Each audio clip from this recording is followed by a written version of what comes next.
Bom dia, pessoal. Tô só esperando o Jack aqui pra gente fazer a conexão, tá? Tem um pouquinho de paciência. O Jack é um anciãozinho.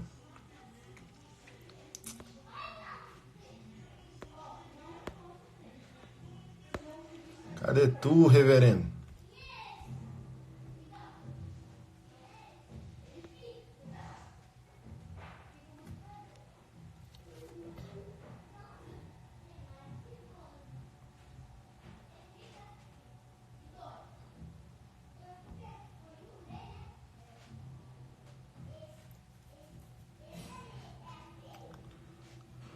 Ó o Jack. Pecador. Deixa eu ver se eu te acho aqui.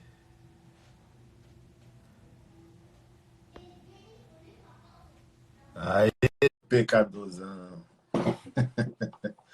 Enviei pra você aí a solicitação.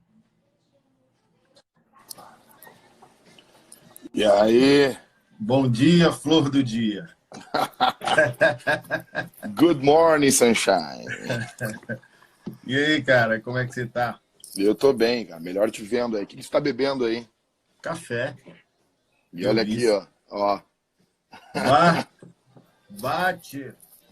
Cara, eu sempre eu invejo quem gosta de tomar chimarrão, chá, esse negócio, mas não tem um paladar, não. Já tentei, já me esforcei, mas o trem é ruim demais. Peraí, viu? Thiaguinho, pega um café. Paulo, chega aí, por favor. Chega aí, por favor. Vem cá. O quê? Vem aqui.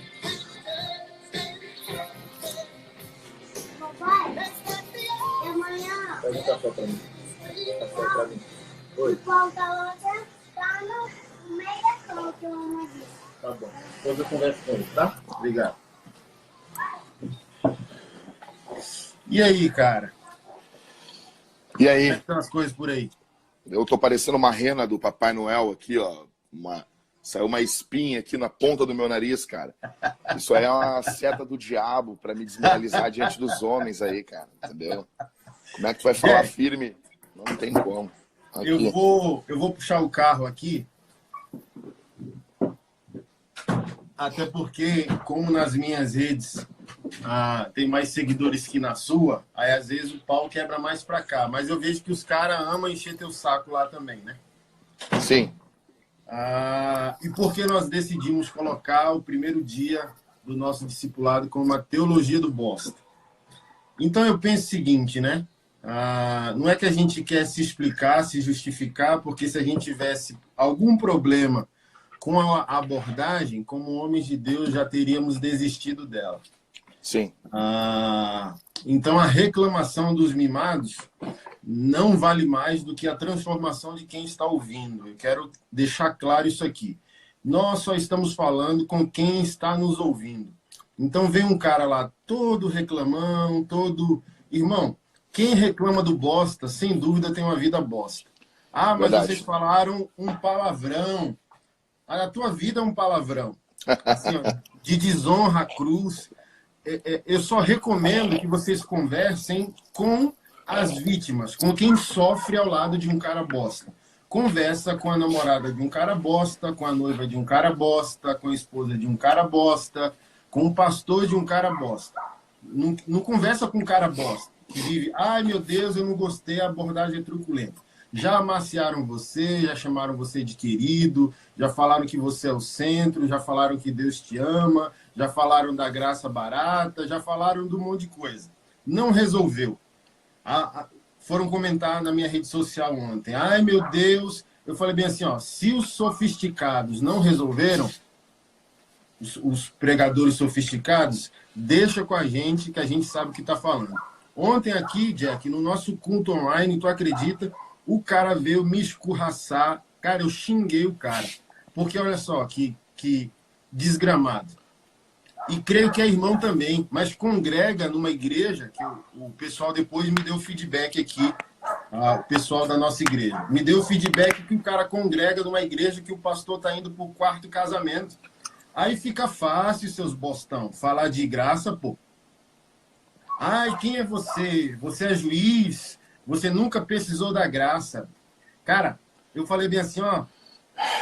Ontem eu sei que eu perdi a paz. Eu falei, seu arrombado, eu queria te encontrar na rua, te puxar pelo colarinho, puxar teu pastor pelo colarinho. O cara vem dizer que a abordagem é truculenta porque põe o dedo na cara, abriu a Bíblia para conversar com um camarada e o camarada, ui, você não é o juiz, quem é você? E a gente só está abrindo a Bíblia. Então, assim, ó, que fique claro para todos vocês, quem está nos ouvindo, a igreja, amamos o Senhor, somos homens de Deus, somos marido de uma só mulher, somos pais de família, amamos a igreja. Mas a grande questão é que a gente está seguindo a ordem de João Calvino. O pastor tem duas vozes. Com uma, apacenta com docilidade o rebanho. A gente só é dócil com o rebanho de Cristo. Mas com a outra voz, a gente espanta os lobos. Então, ai meu Deus, eu tô daqui a pouco, quando acabar a live, Jack, eu tô indo para Goiânia com 5 mulheres e 5 testemunhas para fazer uma denúncia na polícia contra um pastor. Cadê a graça? Cara, é graça pela vítima, é graça pelas mulheres. Assim, ó, é porque a esposa não é tua e é porque a filha não é tua. Que tipo de igreja tu queria ter se tu fosse a vítima? Se tua esposa fosse a vítima? Se tua filha fosse a vítima? Então, olha só, os caras bosta querem pastores bosta para um cobrir o outro. Se o pastor peca, deixa essa ovelha, aspas, numa zona de conforto. Ai, meu pastor tem limitações, quem sou eu para ser perfeito? Mas a gente não está falando de perfeição, cara, a gente está falando de integridade. Um homem bíblico e um homem de Deus tem que ser como, no mínimo, Davi.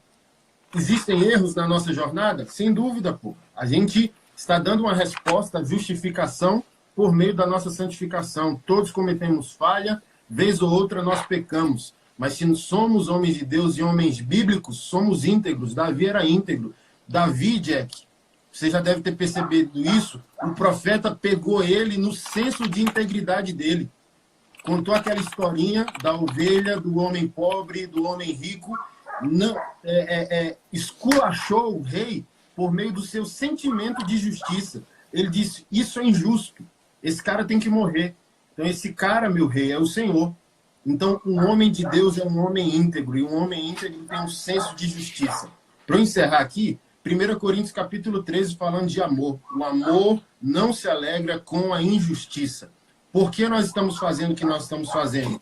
Porque é injusto haver uma pregação de hipergraça que encubra canalha, seja no púlpito ou seja fora deles. Então, para de nos encher a paciência, vida que segue, vai seguir qualquer pregador aí, um sim carinhoso. Aqui a gente está falando com quem quer carregar a sua cruz e dar uma resposta ao Senhor Jesus. Então, a primeira coisa também que, assim, fazendo eco o que tu está dizendo, parte desse caos que a gente tem hoje de homens dentro das igrejas é de uma figura antibíblica de Jesus, né? Eles têm uma figura de Jesus como se ele fosse aquela pintura lá muitas vezes Jesus foi retratado literalmente, cara, como um homossexual, né? E assim, todo o amor do meu coração aos homossexuais, tá? Mas uma pintura, quando a pessoa está, na verdade, projetando em Jesus o que ela é e não projetando em si quem Cristo é. Cara, Jesus era muito viril. Primeiro que Deus veio ao nosso mundo como homem. Isso para dar a ideia que Deus é aquele que se responsabiliza logo. Quando ele entra na história, ele não tem como entrar como uma mulher. Porque o responsável é o homem. Uma leitura honesta da Bíblia, e aqui eu estou falando de teologia, uma leitura honesta da Bíblia, a gente vai ver que desde o início, cara, Adão é o responsável. Deus dá ordem para Adão. Deus não fala com Eva. Deus dá ordem para ele. E isso aqui não é privilégio. Isso é responsabilidade. A liderança na Bíblia, ela é uma liderança para morrer, para dar a vida. O que Adão faz? Adão joga a culpa em Eva. Quando Deus chega ali, Eva é a primeira a tocar no fruto. Mas Deus não fala com ela de primeiro. Primeiro o papo reto é com Adão. Só que o que acontece, cara? As nossas igrejas hoje, por uma postura, uma visão errada de Jesus, um distanciamento do homem do serviço, as mulheres acabaram tomando a frente, porque senão as igrejas morreriam. E nós temos hoje igrejas feminilizadas, uma fé feminilizada. Os homens não sabem chorar como o homem, não sabem orar como o homem, não sabem cantar como o homem, não sabem pregar como o homem, não tem uma espiritualidade masculina. Então, o modelo que se tem é Ana Paula Valadão, e Ana Paula Valadão é uma bênção para Ana Paula Valadão. Mas para as meninas. Para as meninas. Mas não, eu admiro ela em várias coisas, cara. Pô, né, é uma mulher modesta, né? Deveria muito ser falado isso hoje em dia. Mas, cara, nós não temos isso hoje. Os homens hoje em dia parecem uns bambis. Pô, cara, olha essa descrição. João Batista se vestia com pelos de camelo, cinto de couro, comia gafanhoto e mel silvestre. Cara, na boa, eu não tô querendo aqui colocar uma regra, mas, meu, tu olha o cara, olha o ministro de louvor hoje em dia e pergunta, João Batista conseguiria se vestir assim? Olha esses caras que estão criticando, que estão atacando, cara. Sabe? Olha o histórico do celular deles. Olha o histórico do navegador. Então, cara, primeiro, deixando aqui como tu disse, eu não tô querendo me justificar, mas, assim, palavrão. O que é palavrão? Palavrão é palavras ou sequências de palavras com conotação sexual. Bosta é uma palavra comum para cocô, para fezes. E é o mesmo termo que Paulo usa lá em Filipenses, quando ele diz que ele considerou tudo por esterco. Na nossa tradução, tá esterco. Mas lá, cara, no grego, tá merda. Merda, literalmente merda. A palavra lá usada é chula no texto bíblico. Ezequiel capítulo 4, aqui só falando de cabeça, sem anotação nenhuma. Ezequiel 4, Ezequiel ele vai comer, Deus manda ele comer merda. Deus manda ele comer merda. Daí ele disse, Senhor, eu nunca fiz isso. Aí disse, tá bom, então come o pão assado sobre a merda de vaca.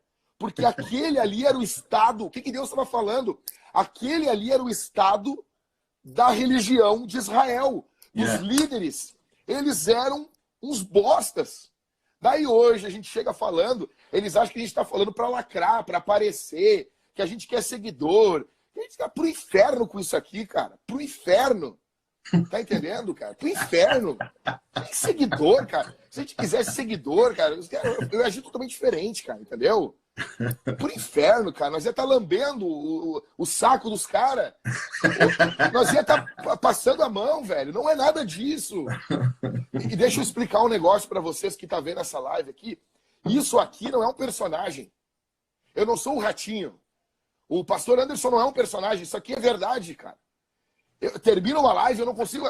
Aqui até bati no fio. Termina uma pregação, na maioria das vezes eu não consigo sair rindo. Eu não sou um profissional. A minha alma tá ali. Eu tenho certeza, a alma do pastor Anderson também tá ali. Às vezes a gente não consegue dormir, cara. Isso aqui é de verdade. Isso aqui não é para ganhar dinheiro. Isso aqui é pro teu bem. Só contar um caso aqui. Pastor, reverendo. Eu sou filho de uma mãe, minha mãe, Isabel. Em homenagem a ela, eu botei o mesmo nome na minha filha. Eu vi a minha mãe apanhando. A minha mãe tem 1,5 metros. Eu chutando a minha mãe. Chutando a canela da minha mãe. E, cara, eu tinha 12 anos. Eu nunca vou esquecer disso aqui. Eu tive que sair de casa porque a minha casa era um inferno. E eu me lembro, minha mãe trabalhava de cobradora de ônibus. E o meu padrasto não deixava eu visitar minha mãe em casa. Não deixava. Então, eu ficava na parada de ônibus esperando com 12 anos de idade, de noite. E quando vinha o ônibus da minha mãe, eu subia, entrava no ônibus e eu ficava curtindo a minha mãe. Eu tinha saído de casa com 12 anos. E eu me lembro que um dia minha mãe foi me encontrar na casa da minha avó. O meu padrasto, com mais de 1,80 m, chega lá, vê a minha mãe comigo, eu tinha 12 anos. Ele literalmente, cara, quando a minha mãe sai na rua para falar para ele, ele deu um chute na perna da minha mãe que eu escuto o barulho até hoje. Então, eu vi a minha mãe apanhando, o meu padrasto traía a minha mãe, traiu a minha mãe com a melhor amiga dela. Eu me lembro da minha mãe chorando. Minha avó teve 11 filhos, a minha mãe é a caçula.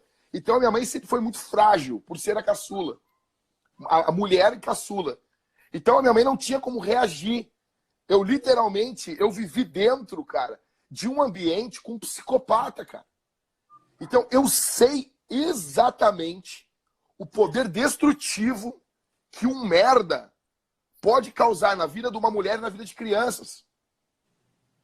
Então, cara, quando eu venho para a igreja, eu me deparo com a vida do meu pai na fé, o pastor Daniel. Ele era do Rio. Agora, ele é gaúcho, mas mora no Rio. Cara, esse cara me acolheu. Eu vivi na casa dele. Eu vi ele fazendo culto doméstico. Eu vi ele amando a mulher dele. Eu vi ele sendo firme com a vida, com os filhos. Eu vi ele acordando de manhã indo trabalhar. Ele era mecânico e um grande pregador do evangelho. Eu me lembro, cara. Então, assim, a igreja, a postura de homens da igreja foi fundamental para a formação da minha masculinidade. Então, eu comecei a comparar a vida que eu tinha com a vida dos homens dentro da igreja, sabe? Eu disse assim, cara, quando eu casar, na minha casa vai ter culto todo dia. Quando eu casar, eu vou amar a minha esposa do mesmo jeito que o Daniel ama a mulher dele. Resumindo, cara, resumindo. E eu via como que esse cara tratava os jovens. Não passava a mão na cabeça da gente, cara. E quanto mais ele era firme, mais a gente amava ele. Eu não sei tu, Anderson, mas as pancadas que eu tomei da minha mãe, cara, eu sou de uma época, eu já tô ficando velho, eu sou de uma época, eu cheguei a apanhar da minha avó. Hoje em dia isso é crime, né? A minha avó bateu em mim, eu nunca deixei de amar minha avó, cara. O que esses caras têm que entender aqui, que isso aqui não é personagem, a gente ama vocês. Isso aqui é fruto de amor. Isso aqui é fruto de amor, cara. A gente está se expondo família, expondo vida. Acho que a gente precisa disso aqui, cara. Por exemplo, hoje é minha folga. Mas senão eu vou ficar falando aí. Vamos seguir. Então, só para deixar claro, bosta. Fiz tudo isso para dizer assim, ó, a palavra bosta não é um palavrão, tá bom? Agora, se eu pegar, olhar para você e dizer assim, vai te aí, isso seria um palavrão, porque a conotação é sexual, entendeu? Eu não tô falando isso, cara. Entendeu? É isso arrombado, aí. Também não é palavrão, por favor. Não, cara, vai pro dicionário. É. Mas assim, a gente não quer usar a Bíblia para forçar a nossa linguagem. Mas como o Jack disse, ó, Isaías tem, Salmos 75 fala sobre o cálice da ira de Deus vertido e fará com que o ímpio beba suas próprias fezes. Então, do tipo assim, ó, vocês sabem, no final das contas, vocês sabem do que a gente está falando. Mas do tipo assim, atingiu justamente uma zona de conforto. Para que você nos entenda, o nosso bosta, ele tem dois viés. O cara bosta. Quem é o cara bosta?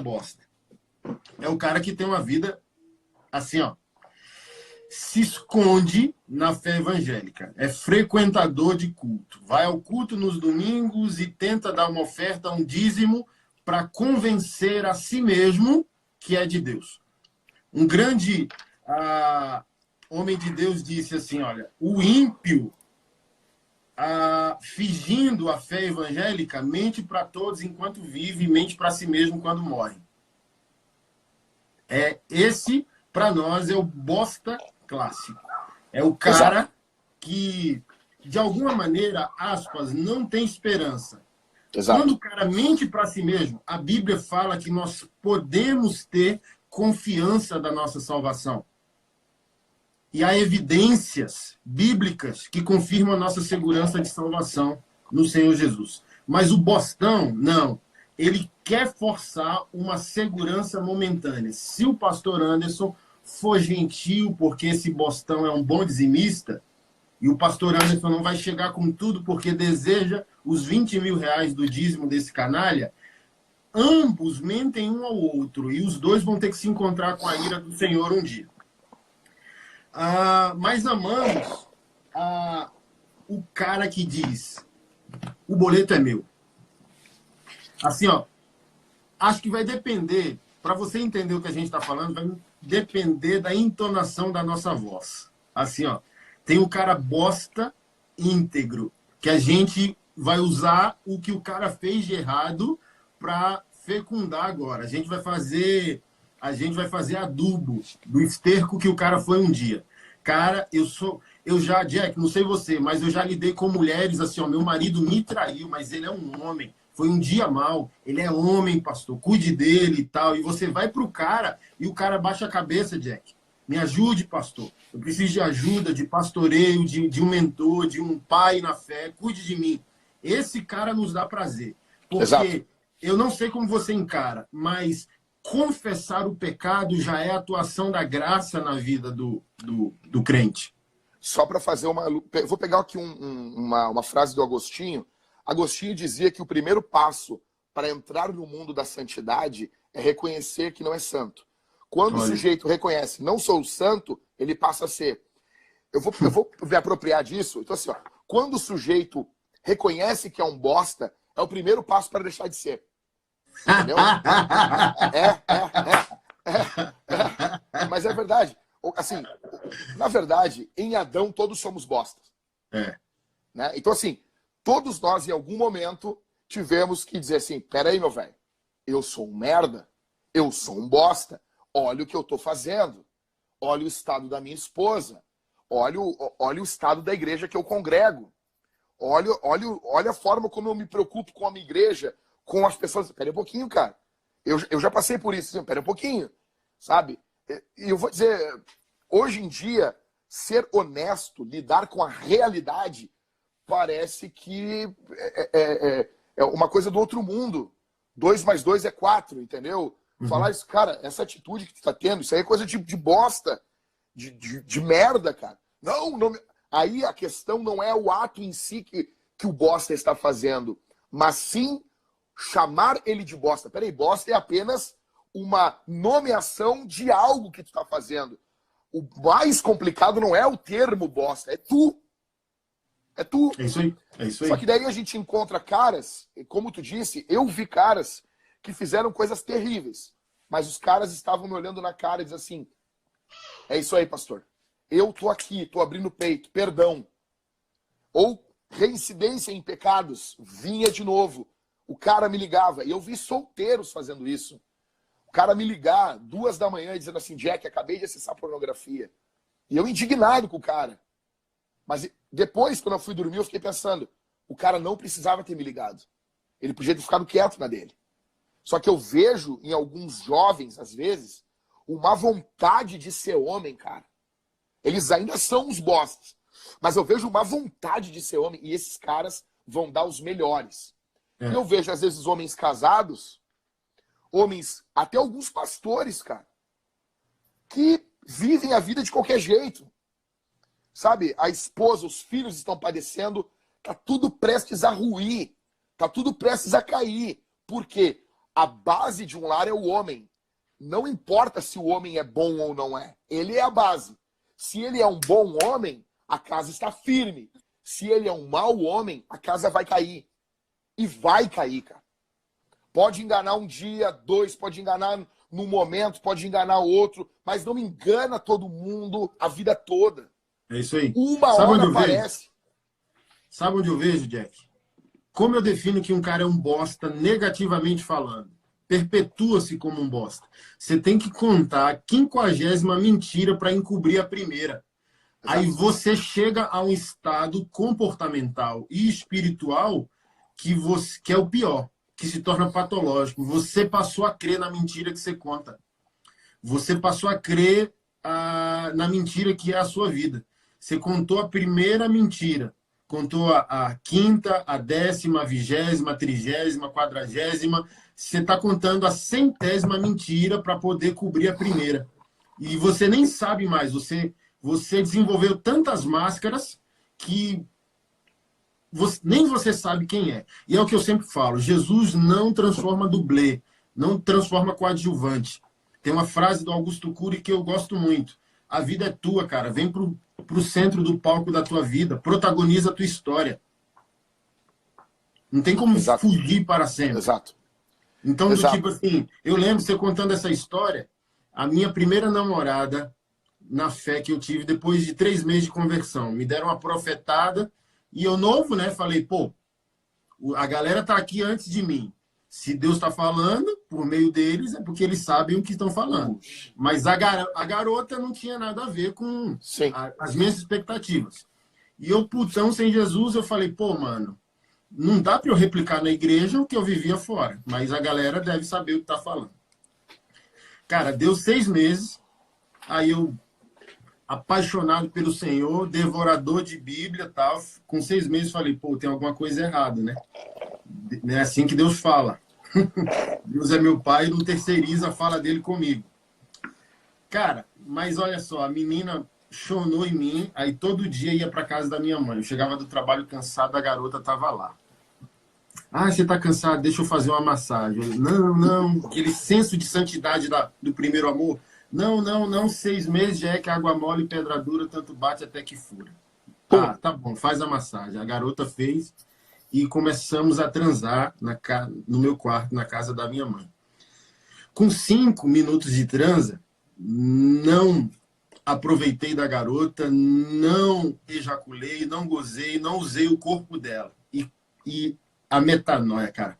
Sentei na cama e comecei a chorar. E ela, paralisada, sem entender o que está acontecendo. E eu falei, eu vivia isso sem Jesus. Eu não posso viver isso com ele. Eu amo Jesus.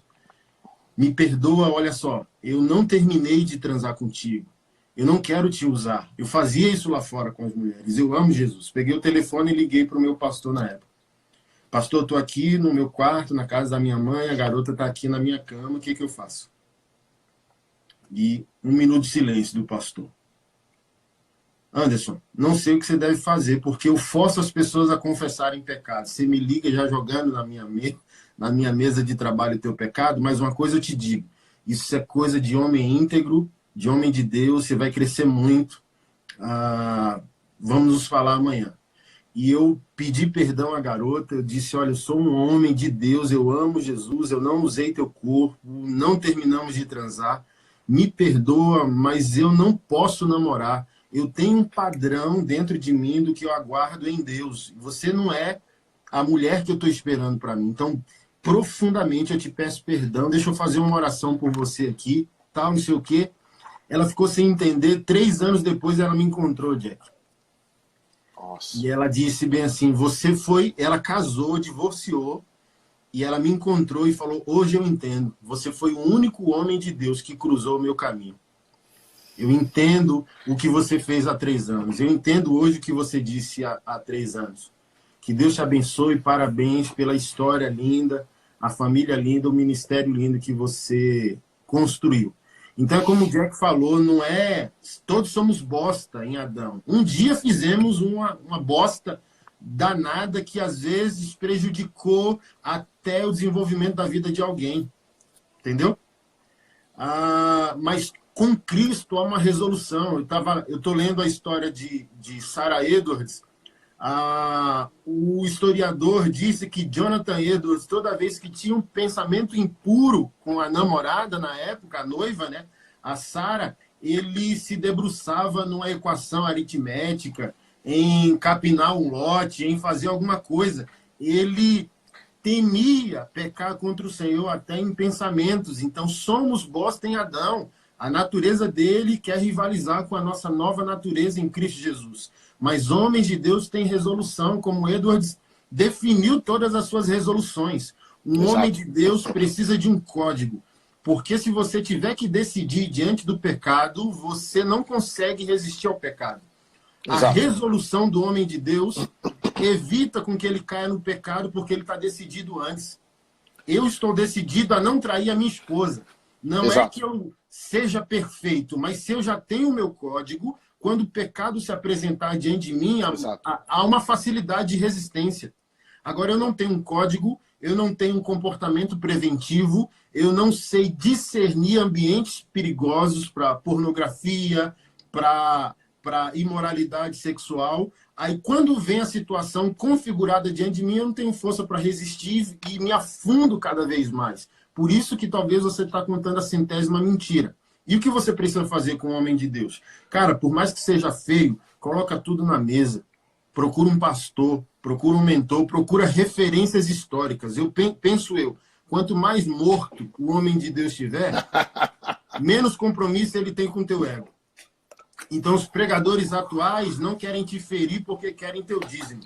Pregadores mortos têm nenhum compromisso contigo e vai botar o dedo na ferida. Exato. E uma coisa, essa questão que tu falou sobre decidir, né? Vou dar um exemplo aqui. Nota-se que eu tô acima do peso. Eu tô, depois de pastorear, de plantar a vintage, eu engordei mais de 50 quilos. Tá? Mas é gordura, é peso, vamos lá. O que ocorre? Qual o meu problema? O meu grande problema se dá que eu decido se eu vou comer um hambúrguer, uma pizza, toda vez que alguém me oferece. Toda vez que alguém me oferece, é o momento que eu decido. No casamento não pode ser assim. Se toda vez que você vai decidir ser fiel à tua mulher é quando aparece uma mulher, tu vai, em algum momento, tu vai trair a tua mulher. Você tem que decidir uma vez na vida. Os puritanos diziam que a decisão de ir no culto no domingo não é feita a cada domingo ou no sábado. A decisão de ir no culto é feita uma vez na vida. Eu decidi, todos os domingos eu vou na igreja, com a minha família. Essa decisão eu fiz uma vez na vida. Eu não preciso decidir se está chovendo, se está frio. Eu já decidi isso. Decidir ser fiel a Deus, decidir ser um homem, é como tu citou, a resolução. Eu falei ontem ainda com o pastor Rafael Ribas e ele me mandou as resoluções que ele fez, com base nas resoluções do Edwards. Nós precisamos ser homens definidos, homens que sabem o que tem que fazer. Como diz Clint Eastwood, seja homem e faça o que deve ser feito. Nós sabemos, e uma coisa, cara, pra mim conta muito não ter que pegar o cara. Se ele chegar e ele dá o BO, tá aqui, fiz merda, eu sou esse cara. Eu sei que algumas pessoas vão citar o caso da mulher pega em adultério. Primeiro de tudo, aquela mulher não era seguidora de Jesus. E outra, com todo o respeito às nossas irmãs, o nosso padrão de santidade tem que ser mais elevado. Tem que ser muito mais elevado do que baseado em uma mulher adúltera da Bíblia, que foi perdoada, foi amada, mas precisou ser pega. Agora, um homem de Deus que conhece a Escritura, que medita na Bíblia, precisar ser pego? Não. Esse é o mesmo entendimento que eu tenho. Me irrita ter que descobrir o cara. Exatamente. Vou dar um exemplo. Na maioria das vezes, quando eu vou confrontar o cara, aconteceu algo, apareceu, eu pergunto, cara, é só isso aqui? Cara, quase nunca vai ser só aquilo ali. Quando o cara pega e diz assim, pastor, ele foi pego, mas daí ele diz assim, pastor, eu quero vencer isso aqui. Não é só isso. Tem mais isso e isso. Aí esse cara foi pego, mas ele falou, ele abriu o peito de mais coisas. Ele está disposto, naquele momento, como diz o Flávio Augusto, foi um ponto de inflexão na vida dele. Olha, fui pego, mas a partir de hoje não quero mais ser pego. A partir de hoje vou ser transparente. Entende? Eu acredito que assim, ó, talvez as pessoas, talvez algum dia, em breve, vai surgir caras mais aveludados para falar a mesma coisa que a gente está falando. Só que assim, se você for honesto, quem está vendo essa live aqui, se você for honesto, porque a Bíblia, ela é o livro mais honesto já escrito. Mas para ler a Bíblia, eu tenho que ser honesto sobre mim. Eu tenho que ser honesto. Se você for honesto, você vai saber que o que a gente está falando aqui é da parte do Senhor. Não é para promoção, não é para confete, não é para nada disso. Em primeiro lugar, nós precisamos construir, trabalhar como pedras vivas, como diz o Evangelho, na construção e na edificação de igrejas, de boas igrejas saudáveis. Cada pastor vai botar o adjetivo, igreja saudável, igreja vintage, igreja centrada, ou seja, uma boa igreja. Para a gente trabalhar em cima disso, nós não teremos boas igrejas sem bons homens. Não se faz um bom prédio sem bom cimento, sem bom ferro, sem um bom tijolo. Não se ergue uma igreja sem bons homens. Tudo que Deus faz, aqui eu vou pegar uma frase do E.M. Bounds. Eu juntei aqui os livros sobre oração. Você pode pegar, depois que terminar essa live, baixar o livro de graça na internet, no site Monergismo. O Poder da Oração, do E.M. Bounds. Ele diz assim: nós estamos procurando melhores métodos. Deus está procurando melhores homens. Eu tenho esse livro, hein? Livro de cabeceira. Tudo o que Deus faz no mundo, Deus faz através dos homens. Yeah. E isso aqui, eles acusam a gente, o Anderson. E o diabo também, hein? Detalhe, o diabo também. Exatamente. Como diz Josué Erion, Deus tem o diabo tem os seus homens, mas Deus também tem os seus. É. Uma coisa precisa ficar clara para nós aqui, cara, tá? Não é advogar perfeição, sabe? E eles acusam a gente de dizer assim: o Anderson e o Jack estão criando a teologia do macho alfa. Pô, cara, primeiro que o termo macho, até que tu faz o trocadilho machonaria, não deveria ofender quem lê a Bíblia há anos. Porque antigamente o termo não era homem na Bíblia, era macho. E Deus os criou. Macho e fêmea os criou. Yeah. Cara, o texto em Êxodo, quando diz: separem um cordeiro macho para Páscoa, tá apontando para Cristo. Ele é o cordeiro macho. Aí o termo macho agora virou ofensa. Essa galera Nutella que só lê NTLH, só lê Biblinha, eu tô lendo NVI, mas nem só de NVI viverá o homem, meu velho. Tá bom?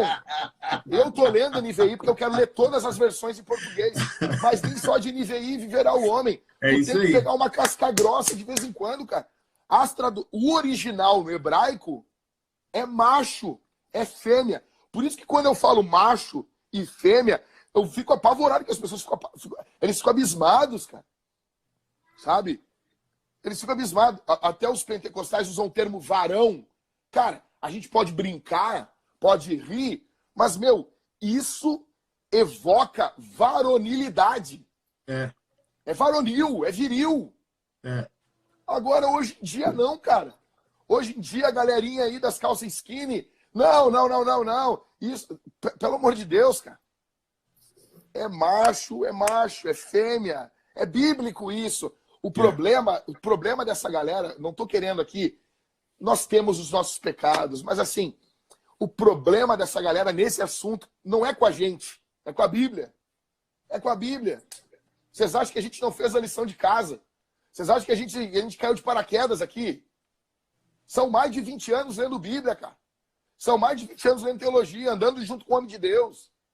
Isso aqui não é do nada, cara, entendeu? É que agora a internet só colocou. Mas as pancadas que eu, desde guri, tomei e vi homens de Deus andando do lado deles, carregando. Cara, o meu pai na fé, eu tinha um prazer, Anderson, um prazer de pegar a Bíblia e carregar a Bíblia dele. Ele ia na igreja pregar, eu ia junto com ele e eu tô carregando a Bíblia do homem de Deus. Eu me senti o Geazi, cara. Entendeu? Eu me senti o Eliseu carregando a capa do Elias. Hoje em dia se perdeu isso, cara. Hoje em dia, sabe, é só vídeos do YouTube e as mídias sociais são uma bênção. Mas hoje em dia é só a casca. Eu quero dizer para essa galera que tá vendo a gente aqui, negão, isso aqui não é casca, isso aqui é de verdade. Até as coisas erradas que vocês vê, isso é de verdade. Isso aqui não é um ator, isso aqui não é um personagem. Entendeu? Então é isso mesmo, bosta, é bosta, cara. Não dá para chamar de outro termo. É um erro, negão. Olha o que Jesus fala em Mateus, lá no final do Evangelho, quando ele vai se dirigir para os caras. Vocês são filhos do diabo. Vocês são filhos do diabo, cara. Um cara disse para mim assim ontem, que vocês estão falando algo antibíblico. Primeiro, ninguém quer montar aqui uma turma de MMA de pastores, ainda que isso não seria ruim, mas não é essa a ideia. Agora, cara, nos seus passos, o que faria Jesus? Olha, considere fazer um chicote e bater nos caras. Porque em algum momento ele fez um chicote. Negão, o lance, ele trançou o chicote, cara. O cara, tipo assim, não foi uma ira momentânea que ele pegou o chicote e saiu batendo. Não, cara. Ele... Vocês vão ver. Foi trançando. E o que está acontecendo hoje é exatamente isso. nós precisamos de uma limpeza no templo. Aquela limpeza, aquela purificação do templo, ela não é apenas no espaço-tempo, ela é profética. Sim. Vai chegar um dia que ele vai fazer a mesma coisa. Hoje, ele está literalmente trançando o chicote. Ele vai limpar o templo. O apóstolo Pedro diz que o juízo de Deus vem e importa que ele comece pela casa de Deus.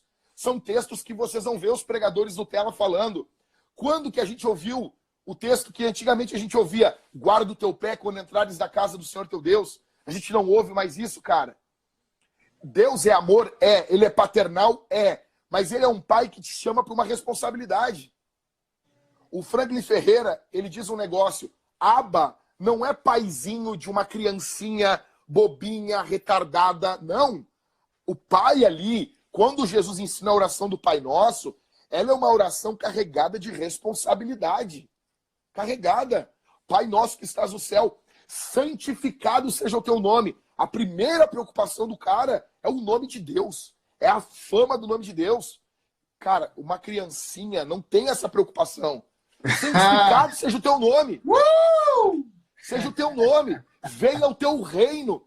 Não é o meu reino. Não é o meu reino sobre o meu computador. Reina sobre o meu celular. Reina sobre a minha vida. Não é o reino apenas político. É o reino aqui dentro. É o reino nos meus olhos. É o reino na minha cabeça. Venha o teu reino. Seja feita a tua vontade. Olha isso, cara. Olha isso. Seja feita a tua vontade. Aí depois, a quarta petição que ele vai pedir para si. O pão nosso de cada dia.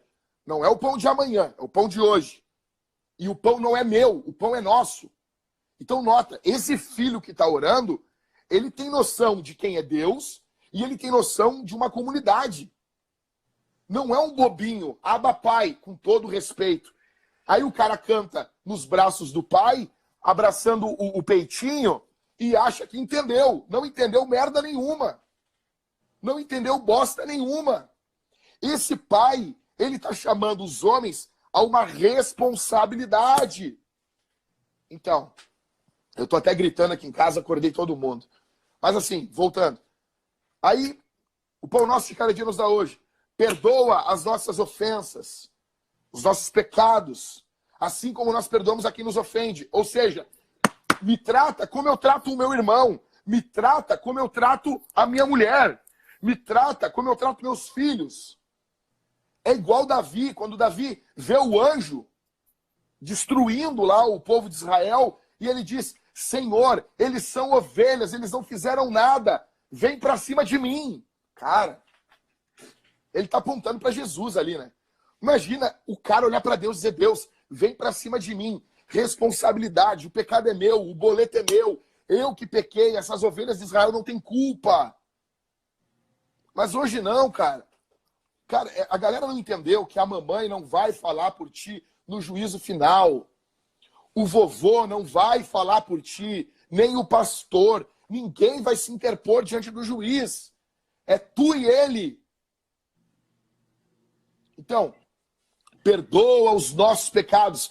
Por que nossos? Porque o pecado de um bosta dentro da igreja, ele afeta toda a igreja. Olha Acã no Antigo Testamento. O cara pegou, roubou lá na cidade lá em Jericó, e na guerra contra a cidade de Ai, morreram 3.000 israelitas por causa de um bosta, cara. Deus falou, não pega. Tinha momentos que Deus dizia, pega tudo. Mas tem momentos que ele diz, não pega. O cara pegou uma capa babilônica, pegou ouro, e por causa desse bosta, morreram nossos irmãos. E, cara, esses caras vivem dentro da igreja, vivendo como Acã, escondendo o pecado, escondendo, as igrejas estão morrendo, mulheres estão abandonando a fé. Cara, esse caso agora, eu não vou citar o nome aqui, desse mundo que deu em cima da guria. Quantos casos esses caras já não se deram, entre aspas, bem? Quantas mulheres caladas não estão, cara? Não estão quietas? Primeiro, eu fiz essa conta ontem, assim, ó. Eu falei, se 9 mulheres que não fizeram estão falando, quantas fizeram que se envergonham de falar? Que onde tem 10, tem 50. Onde tem caroço, tem angu. Cara, deixa eu contar um negócio aqui. Eu vou contar uma coisa aqui, cara. Isso aqui sobe meu sangue. Mas vamos lá. Olha o caso de um cara aqui, de um pastor velho, malandro, aqui em Porto Alegre. Esse cara morreu, tá? Jesus matou ele.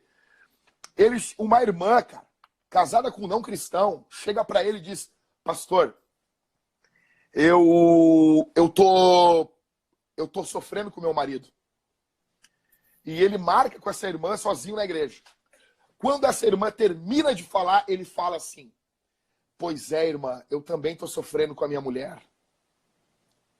E eu preciso de uma serva de Deus para me aconselhar. Olha a maldade! E às vezes essas irmãs, num primeiro momento, elas não entendem o que esses caras estão fazendo. Só que eles precisam fazer nas trevas. Cara, eu congreguei numa igreja onde o meu pastor, eu tinha um pastor chamado Carlos Antunes. Tinha um profeta que ele marcou com uma jovem de entregar uma profecia no shopping para ela.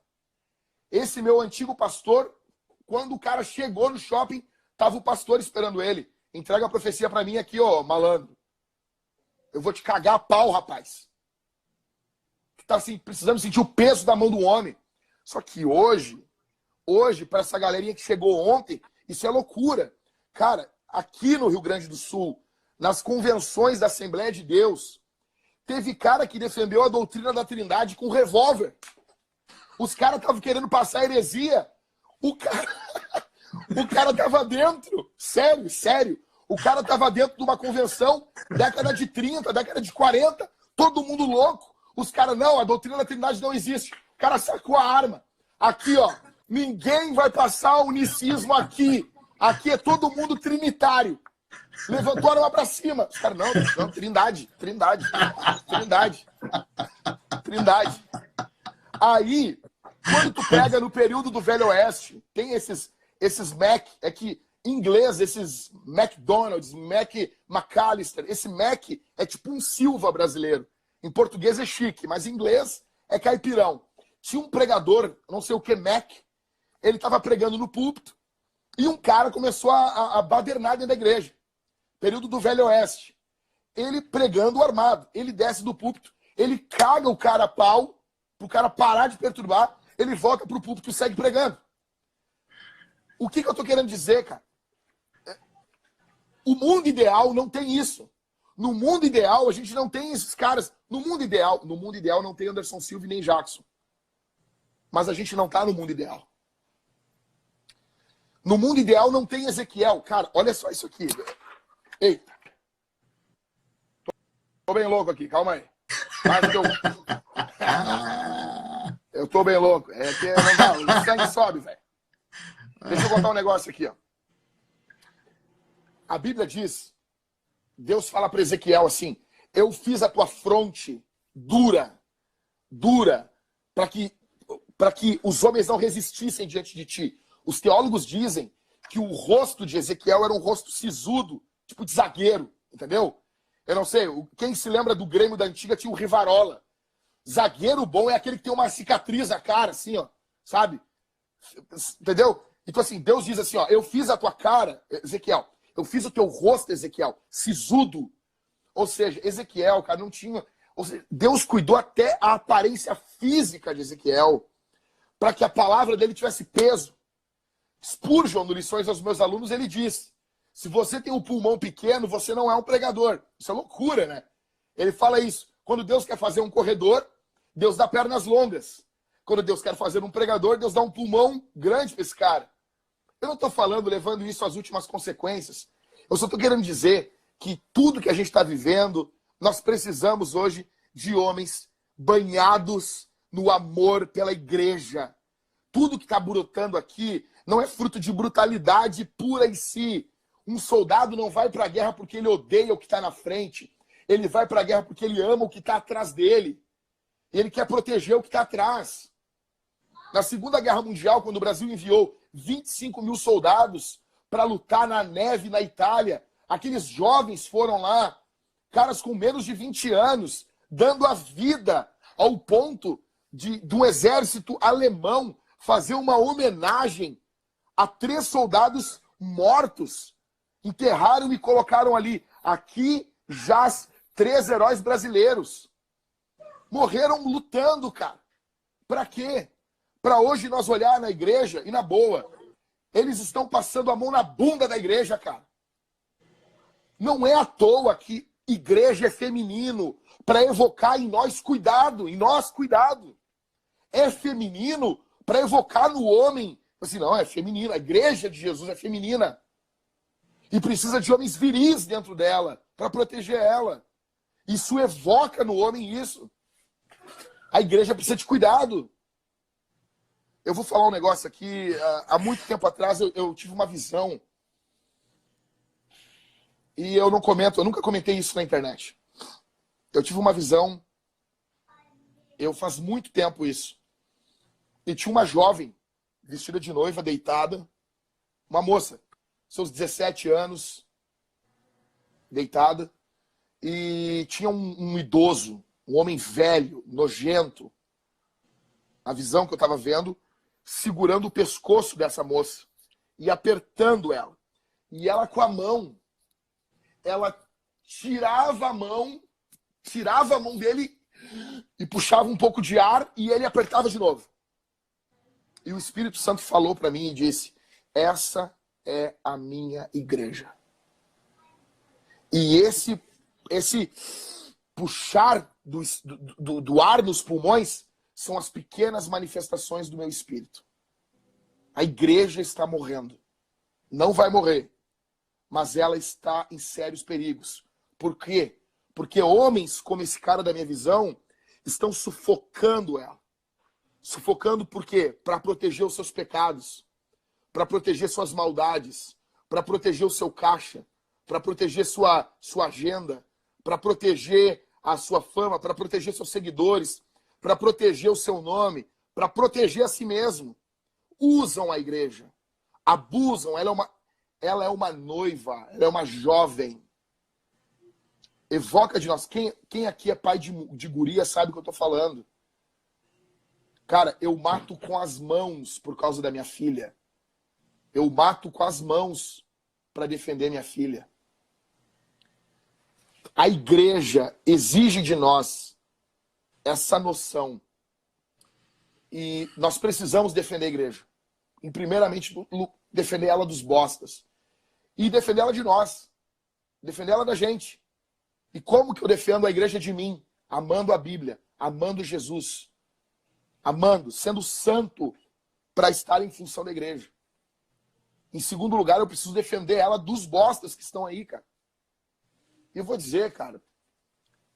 Vamos lá. Vamos trabalhar com a hipótese de a gente estar completamente errado. Digamos que a gente esteja. Tem algo mais urgente para ser lidado nesse momento. Tem algo mais urgente. Tem algo muito urgente agora. Para um cara, para uma mulher falar, para uma mulher pedir ajuda, um cara desses já está transando com mulheres da igreja, abusando de mulheres da igreja há muito tempo. A nossa igreja aqui começou porque um pastor de merda aqui, da Grande Porto Alegre, estuprou 3 professoras da igreja dele. E as pessoas não entendem, porque eram mulheres inteligentes, eram mulheres com conhecimento secular, bíblico. E esse homem, ele tinha teologia. Eu vi ele falando Hebreus 11 de cor. Eu vi ele falando João 17 sem olhar para a Bíblia. Era um homem que tinha teologia. Falava hebraico, grego, alemão. Tinha pergaminhos de Israel na casa dele. Era um homem que tinha programa de televisão. Só que ele foi entrando na mente dos membros da igreja, e isso não é do dia para a noite. Esses caras são manipuladores. Ele pegou e, um momento, ele disse que o sêmen dele era ungido. E ele tinha tara por transar com mulheres e socar elas. Sendo que 3 mulheres denunciaram ele. E daí a nossa igreja cresce, nasce, na verdade, nesse momento. Nesse momento a igreja nasce. Ele rouba os dízimos da igreja, larga a mulher e vai para os Estados Unidos. E tinha alguns amigos meus nessa igreja e eles não tinham o que fazer. Nós começamos a nos reunir na segunda E era uma loucura, era gente machucada, era gente destruída. E eu ia lá, abria a Bíblia, cantava os louvores, expunha a palavra, e foi no meio desse caos que a nossa igreja nasceu. Então, a gente tem assim, cara, tem o bosta e tem o que limpa a bosta. O homem, ele é aquele que limpa. E talvez você que está vendo essa live, Jesus está te chamando para deixar de ser bosta e passar a ser aquele que limpa. Começar a limpar pela tua. Começar a limpar a própria bosta que tu faz. E passar pro lado de cá. Porque a seara é grande, meu. Mas poucos são ceifeiros. Pouquíssimos. Nós precisamos de mais gente. Não é para criar uma moda, não é para nada disso. A gente só quer o bem da igreja. Só quer o bem da igreja. Falei demais, Anderson. Falei demais, eu falo demais. Fui pastoreado. Por hoje é só, Jack, faz uma oração para nós. Amanhã, às 10 da manhã, a gente está de volta com o nosso segundo dia de discipulado, que vai de hoje até sábado, tá bom? Deus abençoe a vida de todos vocês. Várias nações aqui representadas, quase todos os estados da nossa nação. Eu acho que a gente derrubou a internet, irmão. Passamos de 15 mil pessoas aqui. Coisa boa. Se você está na live, baixa o aplicativo Telegram e na barra de busca lá você coloca Resista Seu Bosta e você se cadastra no nosso grupo no Telegram, porque é lá que a gente vai se comunicar e a gente vai estar enviando para vocês todos os conteúdos dessa semana e posterior a ela, onde a gente vai estar se comunicando com você e, de alguma maneira, não pastoreando sua vida, porque você precisa de pastor local, mas sendo mentores na sua vida sobre esse assunto de masculinidade bíblica, tá bom? Ora por nós aí, Jack. Ô, Anderson, eu sou um burro. Para sair, eu tenho que apertar algum botão ou não? Não, eu vou encerrar aqui e você já sai automaticamente. Tá, vou orar então. Pai, eu oro nesse momento. Eu te agradeço em primeiro lugar por ter vivido esse momento junto com meu irmão, com meu amigo, que o Senhor me deu, Senhor. O Anderson é um presente para a minha vida. Obrigado pela vida dele, obrigado, Senhor, por tudo que ele significa para mim e para a tua igreja. Guarda a alma dele, guarda a essência dele. Guarda ele, Senhor. Protege ele. Livra ele do homem que maquina o mal. Livra ele de tudo que está sendo tramado no inferno. Guarda o teu filho, Senhor. Coloca anjos ao redor dele. Protege ele. Senhor, eu oro também por cada pessoinha que nos viu, nos ouviu aqui.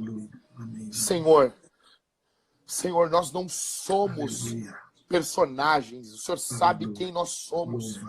E eu peço por cada um que está aqui, que está nos vendo agora, o que vai ver isso depois.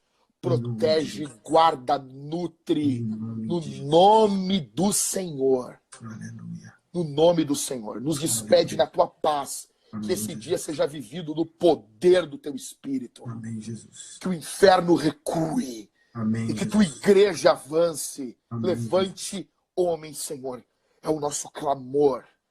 É o nosso clamor no nome de Jesus. Amém e amém. Amém. Valeu, meu amigo. A gente se fala. Um beijo para todos vocês, tá? Tamo junto. Até amanhã.